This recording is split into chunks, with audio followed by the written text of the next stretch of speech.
लगभग 4500 साल पहले जब दुनिया सभ्यता की बुनियाद रख रही थी, तब भारत की धरती पर एक ऐसी सभ्यता जन्म ले चुकी थी जो अंडरग्राउंड ड्रेनेज सिस्टम, 2 मंजिला मकान और पूरी तरह से प्लान किए हुए शहर बना रही थी।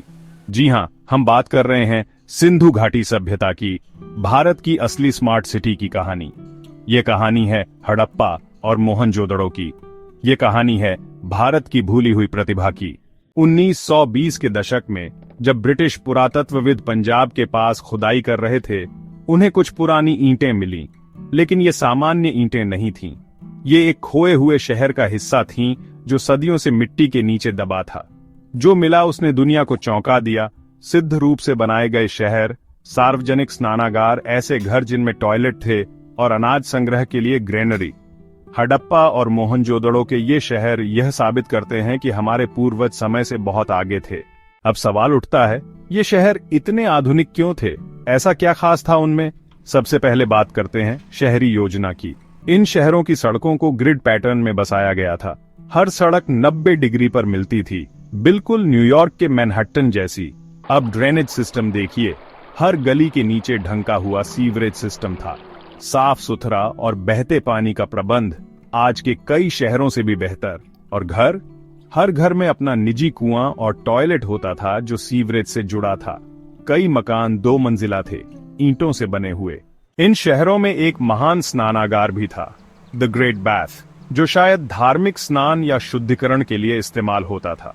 वाटरप्रूफ ईंटें, ड्रेनेज और चेंजिंग रूम, सोचिए कितना विकसित डिजाइन। खेती और व्यापार भी उन्नत थे।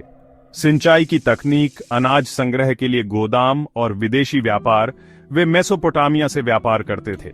मानकीकृत बाट और माप भी थे, यानी एक संगठित अर्थव्यवस्था, शायद बिना किसी राजा के। अब बात करते हैं इन लोगों के बारे में। ये कौन थे, कौन सी भाषा बोलते थे, किस देवता की पूजा करते थे? आज तक हमें पूरी जानकारी नहीं मिली है। इनकी लिपि आज भी पढ़ी नहीं जा सकी है। और सबसे अजीब बात, अब तक कोई बड़ा मंदिर या हथियार नहीं मिला है। यह दर्शाता है कि यह एक शांतिप्रिय, समझदार और संगठित समाज था। ये केवल कारीगर नहीं थे, ये इंजीनियर थे, कलाकार थे और असली इनोवेटर थे। लेकिन फिर क्या हुआ? इन महान शहरों को छोड़ दिया गया। क्यों? कुछ कहते हैं कि जलवायु परिवर्तन हुआ, कुछ कहते हैं सरस्वती नदी सूख गई, और कुछ विदेशी आक्रमण की बात करते हैं। लेकिन सच्चाई अब भी मिट्टी में दबी है। सिलिकॉन वैली से बहुत पहले भारत में सिंधु वैली थी। हमारे पूर्वज सिर्फ जीवित नहीं थे, वे विजनरी थे। जब बाकी दुनिया जंगलों में थी, तब उन्होंने इंसानों के लिए बने पर्यावरण मैत्री और टिकाऊ शहर खड़े कर दिए थे।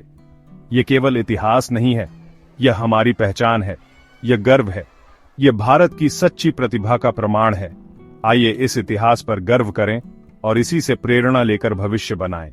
अगर ये कहानी आपको रोमांचित कर गई तो सोचिए, भारत की मिट्टी में और कितने राज दफन हैं।